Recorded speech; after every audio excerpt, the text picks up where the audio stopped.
Alright guys, welcome back to another episode of Do Reefing. So today I just wanted to talk about my tank a little bit, let you guys know everything that's going on with it. So this tank's been running since January 2017. I have yet to do a water change on this tank. This is an SPS dominated tank. As you can see, I do have quite a few SPS corals in here. The reason why you're not seeing them as full colonies is because I have an issue with fragging corals up, trading them off, turn around and giving pieces to my friends. It's a really bad habit that I do have. I try to go over and let stuff grow out, but sometimes I have hard times doing that because everybody wants pieces. So to get to the reason why this video is here, I will be tearing this tank down soon. Tank's been good to me. It hasn't went over and given me any crashes or anything yet. I have had a few alkalinity issues. That was kind of due to my fault for getting cheap equipment. I should have bought a better regulator for the tank, but I did not. And unfortunately, when you're reefing on a budget, you have to buy what you can. So, I mean, everything's doing pretty decent. Everything has great color. I do run my alkalinity a little high. I'm at about 8.9 to 9.3 usually. I have had it all the way up to 10 testing out corals to see if they like it or not. This kind of was a test tank for me basically to see before I upgrade the tank to the 240 gallon. So yeah, I can grow corals. I don't have to do water changes. Who wants to go over and move around 40 gallons of water every month? I mean, I know I sure don't. So this tank will be coming down. I will be getting a 240 gallon. All these corals, the rock, everything will be transferred over into the new tank. I mean, other than that, I mean, the tank's been awesome. Except for the only issue I've had was the alkalinity swing. So now I'm going to show you the frag tank. It's a little dirty right now, but still an awesome looking frag tank for what it is. It's just 40 gallon breeder that I went over and put onto the same main system. It's all plumbed in. There's that giant Polypora coral that used to be in the middle of the tank. Dusky Angel loves it in here.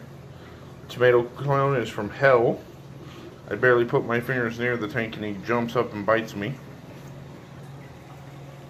So yeah, going back to the main display.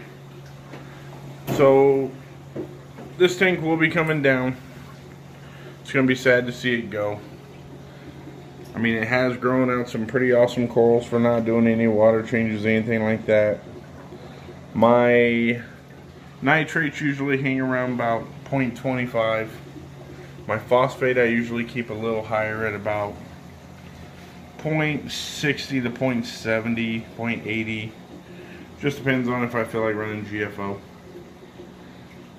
So it is possible to run a full SPS tank with not doing any water changes. I am not the only person that does this, but I mean, it is kind of nice having a calcium reactor to add all the elements you do need. Every once in a great while I will add a little iodine because I don't think the calcium reactor would put that in. And by a little bit, I mean I only drop in like 5 drops like once a month. And I don't test for it, which I know I should, but I figure 5 drops out of 250 gallons or so with the sump and the frag tank, it's not going to hurt anything. So yeah, enjoy the corals. I'm going to show you them for a few minutes and then I'm going to cut this off.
Alright guys, so if you have any questions, give me a comment.